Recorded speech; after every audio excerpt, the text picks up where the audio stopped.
Bismillahirrahmanirrahim. Assalamualaikum warahmatullahi wabarakatuh.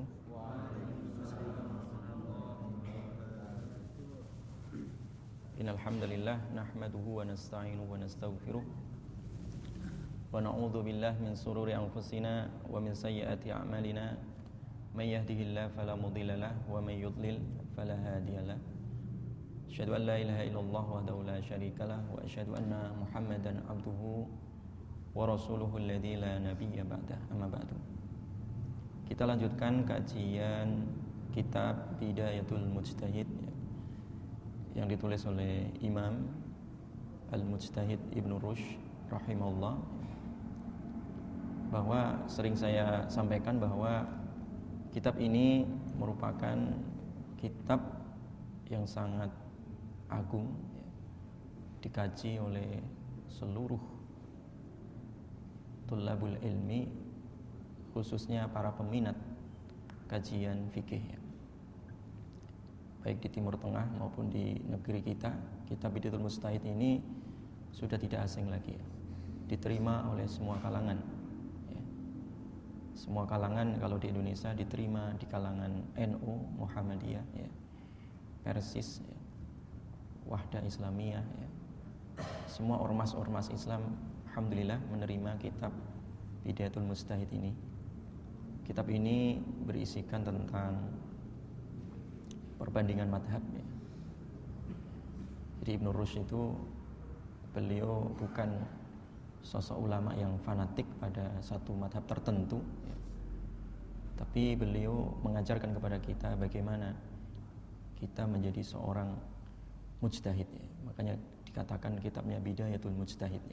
Ini adalah awal dari seseorang untuk menempuh jalan sebagai calon mujtahid. Maka siapapun dia yang ingin jadi mujtahid, maka hendaklah mengkaji kitab Ibnu Rushd ini, kitab Bidayatul Mujtahid. Kajian kali ini kita akan membahas tentang Kitabul Qirat. Kitab tentang qirat. Qirat itu apa? Qirat itu kalau bahasa kita sekarang namanya mudharabah. Apa? Mudharabah. Apa itu mudharabah atau qirat itu? Ini hanya perbedaan antara bahasa ahlu Irak dengan ahlu Kufah. Bahasa ini sudah masyhur di kalangan para sahabat, di mana qirat atau mudharabah ini sudah pernah ada di zaman Nabi SAW, bahkan di masa jahiliyah.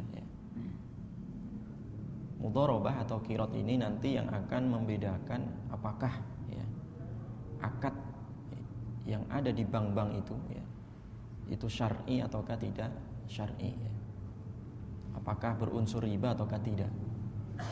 Ini nanti yang akan membedakan bank konvensional dengan bank riba. Bagaimana pendapat ulama ini tentang masalah mudharabah ini? Mudharabah itu bahasa kita adalah apa? Bagi hasil. Bagi hasil di dalam apa? Di dalam syarikah. Saya punya modal sekian juta, 10 juta. Kemudian ada orang yang tidak punya modal dan ingin bekerja.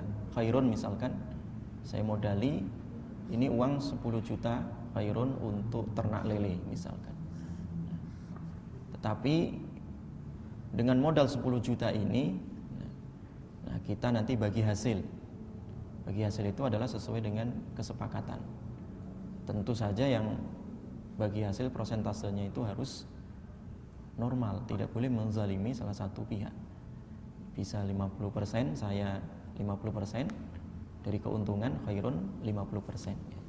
Saya sebagai sahibul mal, pemilik modal, dan khairun sebagai amil, sebagai pekerja. Kedua-duanya berhak untuk mendapatkan keuntungan. Tetapi keuntungan sekali lagi itu harus ada kesepakatan dari dua belah pihak. 50-50. Dan dalam mudharabah ini atau dalam qirat ini tidak boleh sifatnya memberikan keuntungan yang bukan prosentase. Artinya gini, khairun ini saya kasih modal 10 10 juta untuk orang training. Dengan upah, saya kasih upah 100.000, itu tidak boleh. Harus sifatnya adalah persentase.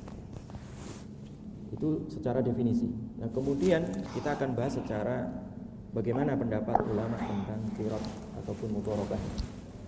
Wala khilafa bainal muslimin, wala khilafa, dan tidak ada khilaf.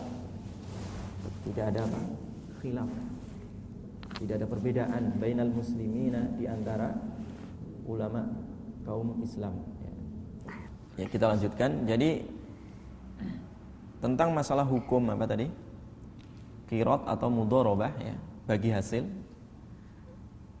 dalam persyarikatan atau bahasa Melayunya itu perkongsian, ya, dalam syirkah itu wala khilafah, tidak ada khilaf, ya, tidak ada perbedaan pendapat bainal muslimina, di antara ulama muslimin, ya, di antara para fuqaha, di para ulama tidak berbeda pendapat alias sepakat fi jawazi al-qirat, di dalam bolehnya hukum qirat ini, ya.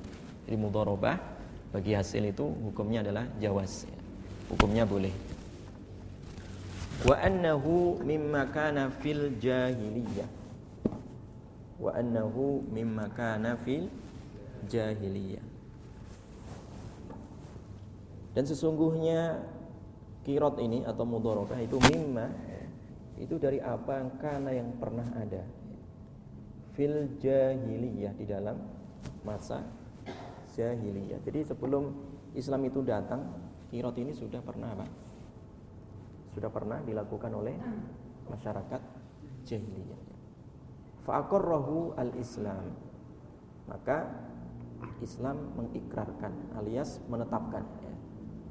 Jadi Islam menetapkan atas bolehnya qirat ini. Karena memang ada beberapa tradisi di jahiliyah itu yang tidak semuanya haram, ya. Tidak semuanya haram, ada yang dihalalkan dan bahkan dibolehkan. Salah satunya adalah tradisi qirat ini, tradisi bagi hasil, ya. Syirkah di dalam muamalah, ya. Dan masalah perdagangan, masalah syirkah ini sudah sangat terkenal di masa jahiliyah. Makanya salah satu surat yang turun ketika fase Makkiyah itu adalah surat Quraisy, ya, yang menceritakan tentang bagaimana tradisi masyarakat apa? Quraisy saat itu. Inna di Quraisy inna ihim riflatash shita'i was falyabudu rabb hadzal bait alladzi at'amahum min ju'in wa amanahum min khawf. Khilaf itu artinya apa? Kebiasaan, ya, tradisi. Tradisi orang-orang Quraisy itu adalah apa? Salah satunya adalah apa? Melakukan riflah. Riflah untuk apa? Riflah itu melakukan perjalanan untuk dagang, baik waktu musim panas ataupun musim dingin. Mereka itu sudah biasa melakukan perdagangan. Nah, salah satu sistem perdagangan atau kerjasama syirkah yang dilakukan oleh orang-orang jahiliyah itu adalah syirkah yang berupa apa? Mudharabah ataupun qirat, atau bahasa kita tadi apa? Bagi hasil. Jadi hukumnya jaiz, hukumnya boleh, ya. Hukumnya boleh, walaupun ini sebenarnya sudah pernah terjadi pada masa jahiliyah. Fa aqarrahul Islam, kemudian Islam itu menetapkannya alias tidak melarangnya.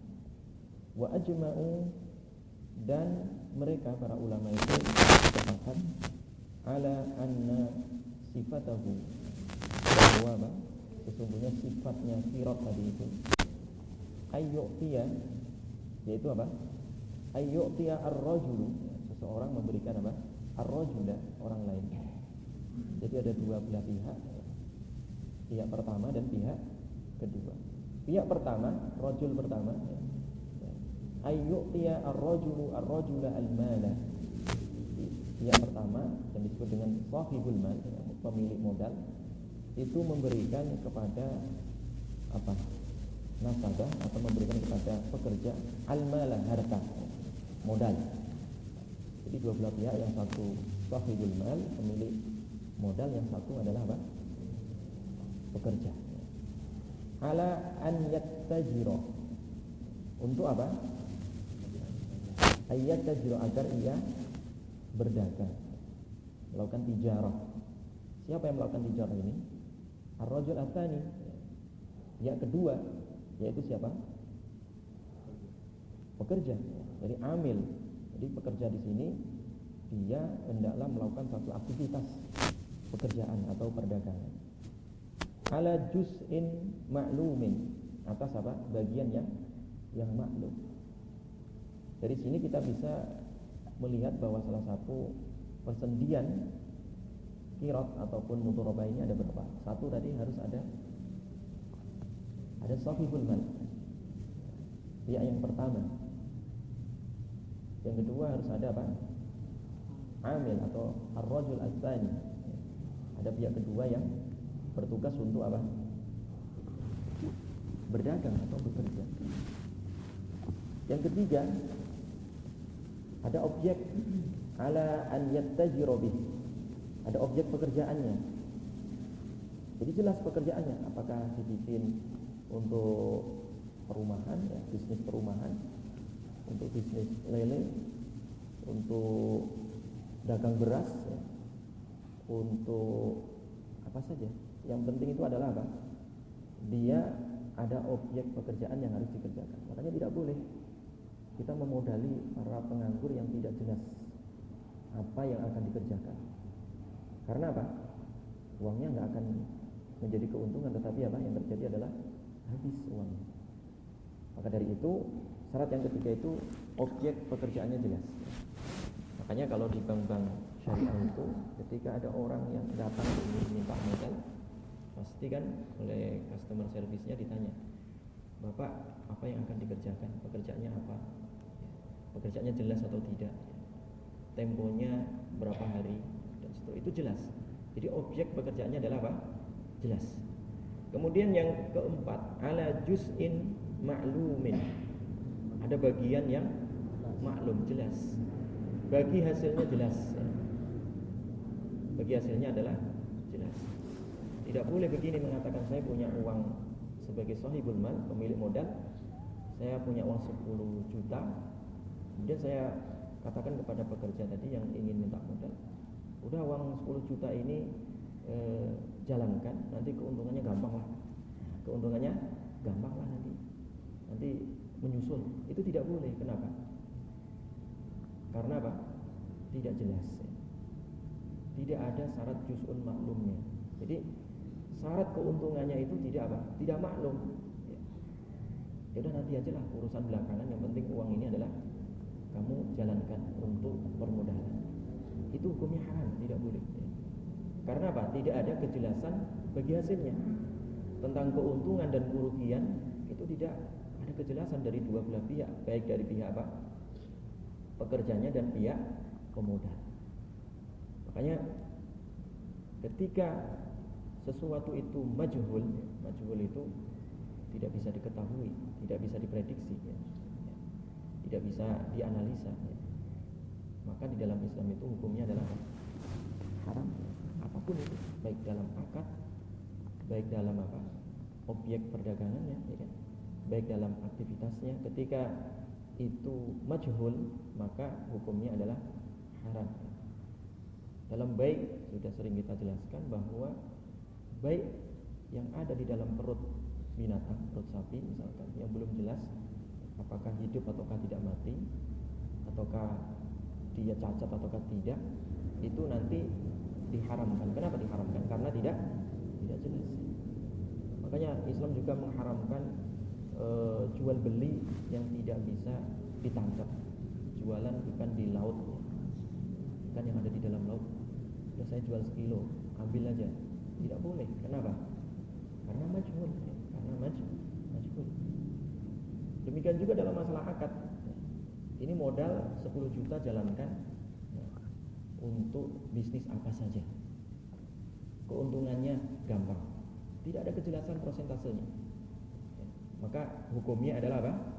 Haram di dalam Islam. Makanya di sini Ibnu Rushd mengatakan salah satu syarat di dalam mudharabah atau bagi hasil atau qirat, ya, itu ala juz'in ma'lumin, harus atas apa? Bagi hasil yang jelas ya. Ya'khudhuhu al-'amil, yang pekerja tadi itu mengambil daripada bagian tadi ya. Min ribhil mal, dari keuntungan. Jadi pekerja itu bisa menikmati hasilnya berupa keuntungan ya. Demikian juga siapa? Pemodalnya. Ayu juz'in kan, dari apa? Bagian mana saja ya. Mimma yattafiqani alaihi, dari apa yang yattafiqani, yang kedua belah pihak tadi apa? Bersepakat alaihi, atas apa? Atas juz tadi, atas bagian keuntungan tadi ya.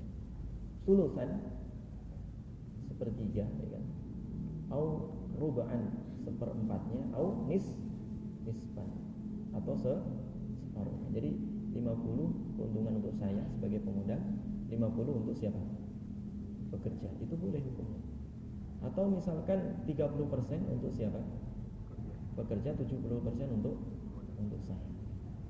Jadi selama itu persentasenya itu masuk akal, itu hukumnya adalah apa? Halal, hukumnya halal. Tapi kalau nggak masuk akal, tidak masuk akal itu ada dua kaitannya. Satu, kaitannya dengan apa? Juz'an yang ghairu ma'lum, bagian yang tidak jelas. Atau bagiannya jelas tetapi ada unsur kezaliman yang tidak logis. Misalkan keuntungan 99% untuk pemodal, itu nggak masuk akal. 1% untuk siapa? Itu zalim. Berarti apa? Itu tidak masuk akal. Bagaimana seorang pekerja yang memeras keringat, ya kan? Dia bekerja siang malam memikirkan, menjalankan modal, kemudian cuma dikasih bagian apa? 1%, itu tidak masuk akal. Karena apa? Yang namanya di dalam Islam itu al-ajru bi qadri apa? Taat, ya kan? Yang namanya upah itu kan sesuai dengan apa? Amal pekerjaan dia. Kalau semakin berat pekerjaannya, itu harus semakin apa? Upahnya semakin besar. Demikian juga ketika pekerjaannya kecil, ringan, tidak mengandung resiko misalkan, ya tentu ini keuntungannya atau kemudian apa? Upahnya juga tidak terlalu besar. Jadi itu sudah ditentukan di dalam Islam dalam masalah konsep apa? Upah ini. Makanya ketika Rasulullah SAW memberikan konsep upah itu, ya, maka uqtu al-ajir, ya, berikan kepada siapa? Para pekerja itu ujrah, upahnya qabla an yajiffa, sebelum apa? Kering, air sebelum kering keringatnya. Jadi konsep seperti itu artinya memberikan apa? Penghormatan, ya, yang sangat luar biasa kepada siapa? Kepada pekerja. Berikan upah sebelum keringatnya, bayangkan itu. Karena apa? Karena orang kerja itu kan ingin mendapatkan hasil yang ingin dinikmati untuk siapa? Dirinya dan keluarganya. Di rumah sudah ada yang menunggu. Makanya Islam itu memberikan konsep berikan itu upah sebelum kering keringat. Atau lebih bagus lagi, berikan upah sebelum dia berkeringat. Itu lebih bagus lagi. Jadi sebelum berkeringat itu berikan upahnya. Nah, ini salah satu konsep yang diterapkan di pasca sarjana Nukhaldun. Ketika dosen ngajar itu sebelum berkeringat itu sudah tanda tangan. Jadi sudah bisa mengambil honornya. Ketika konsep ini diterapkan oleh Pak Kiai Profesor Didin Hafidudin, kenapa ini diterapkan seperti ini? Ya, karena kita ingin mengambil yang lebih ahsani a'malan, yang lebih baik, mengambil sesuatu yang lebih baik daripada konsep ujroh ini. Kalau di dalam hadis itu dikatakan berilah pekerja itu upahnya sebelum kering keringatnya, dia sudah berkeringat ini, sebelum kering baru dikasih apa? Upah. Kita mengambil yang lebih,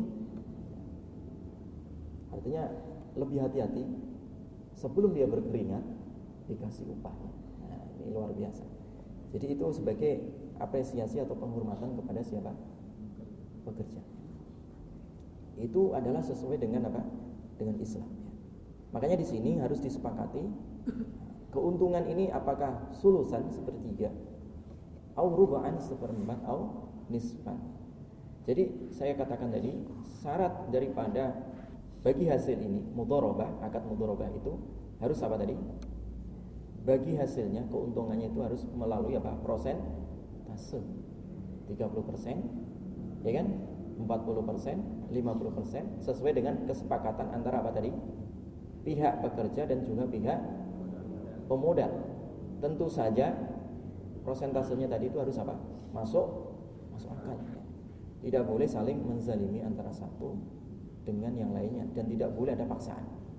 Tidak boleh ada paksaan. Kemudian yang berikutnya,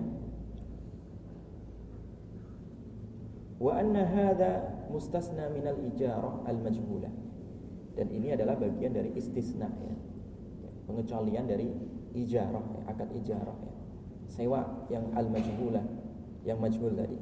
Wa anna rukhsata, dan bahwa sesungguhnya rukhsah fi dzalika, dalam hal itu innama hiya, hanyalah yang seperti itu tadi adalah limaudhi'ir rifq, adalah berkaitan dengan apa? Berkenaan dengan apa? Tempat yang arif itu apa? Belas kasihan. Bin nasi dengan manusia. Jadi ini adalah keringanan rukhsah ya dari syariat kita ya. Karena apa? Ini adalah hajatun nas ya. Masalah mudharabah, masalah syirkah ya. Mudharabah ini adalah kebutuhan masyarakat secara umum ya. Makanya ada satu kaidah itu apa? Hajatun nas ya, kebutuhan manusia secara umum itu apa? Tuqamu maqama ad-darurah, itu ditempatkan pada tempat darurat ya. Masalah syirkah ini adalah kebutuhan yang sudah sangat apa? Merata secara umum di masyarakat. Makanya Islam itu memberikan keringanan ya, karena ini adalah bagian hajat dari manusia.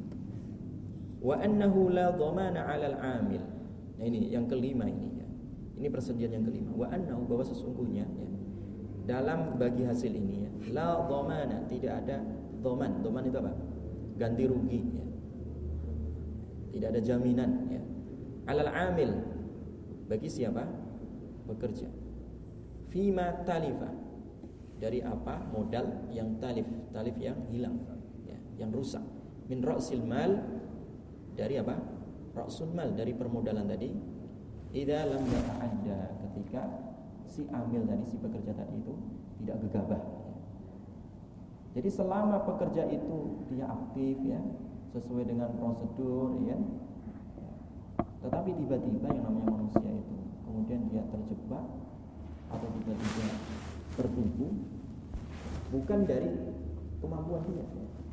Di dalam yata'adda, ketika dia tidak gegabah, maka dia tidak punya apa? Dhamin, tidak apa? Tidak dhamin itu artinya apa? Tidak mengganti rugi daripada apa? Ra'sul mal, tidak mengganti rugi daripada modal yang telah diberikan oleh si pemodal. Jadi itu yang kelima ya, persendian yang kelima. Jadi hukum asalnya adalah memberikan modal itu adalah apa? Amanah. Adalah apa? Amanah. Amanah itu ketika kita itu sudah semaksimal mungkin menjaga amanah, kemudian tiba-tiba apa? Rusak ataupun hilang, itu tidak ada dhaman, tidak ada apa? Ganti rugi. Tetapi kalau kita itu gegabah, maka wajib apa? Mengganti rugi daripada benda ataupun permodalan yang hilang. Jadi dari 5 persendian tadi itu kalau kita lihat ya, itu semuanya menunjukkan asas keadilan di dalam apa tadi? Di dalam muamalah. Jadi muamalah itu selalu mengikuti asas keadilan, tidak boleh menzalimi di antara pihak yang pertama dan juga pihak yang kedua, baik pemodal ataupun pihak yang dimodali atau pekerja. Jelas ya? Jadi ini adalah konsep apa tadi? Konsep mudhaf.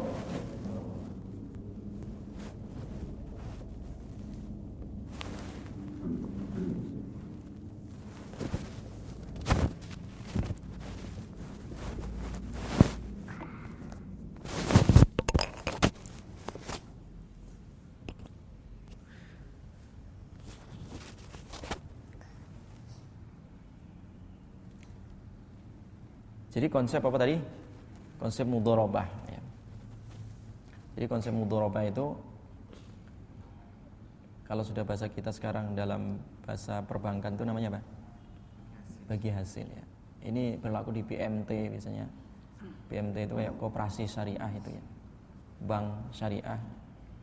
Itu nanti yang membedakan antara apa? Konsep baik dengan konsep apa? Riba. Jadi konsep apa? Baik dan riba. Jadi yang membedakan antara bank konvensional dan bank syariah itu kan di konsep ini, mudharabah dan juga apa? Qirat ini ya. Jadi bagi hasil. Jadi modal itu berjalan. Itu konsepnya di mudharabah, bagi hasil tadi. Tapi kalau di riba, modal itu tidak berjalan tetapi beranak. Ya. Jadi orang ya, butuh uang 10 juta. Dari 10 juta itu beranak berapa persen bunganya ya. Tetapi kalau dalam bank syariah itu tidak ya. Bukan beranak daripada uangnya, tetapi beranak karena ada apa? Usaha ya. Jadi yang satu ada keringat, yang satu tidak ya. Ini yang membedakan antara konsep apa tadi? Bank konvensional dengan bank syariah. Itu salah satunya adalah konsep yang paling inti itu adalah kaitannya dengan apa? Mudharabah, bagi hasil ya. Karena ini nanti yang akan membedakan antara baik dan juga riba. Makanya dulu ya, kenapa sebagian masyarakat tidak bisa membedakan antara baik dan riba itu? Karena melihat dari segi apa? Melihat dari segi apa? Dari segi lahirnya saja ya. Orang riba itu kan 10 juta kemudian ada bunganya sekian persen. Nah, kemudian masalah bagi hasil juga sama, 10 juta kemudian nanti dapat sekian persen. Sekian persennya itu yang membedakan itu adalah apa? Ada usaha ya, ada usahanya. Yang satu uang beranak uang, yang satu itu ya, uang plus keringat inilah nanti yang akan melahirkan apa? Keuntungan. Nah, disinilah nanti akan menjadi konsep syar'ikah itu bank ataukah tidak syar'i. Jelas ya? Saya kira itu aja cukup lah yang berkaitan dengan apa? Mudharabah dan qirat ini. Demikian ya. Subhanakallahumma bihamdika asyhadu an la ilaha illa anta astaghfiruka wa atubu ilaik. Assalamualaikum warahmatullahi wabarakatuh.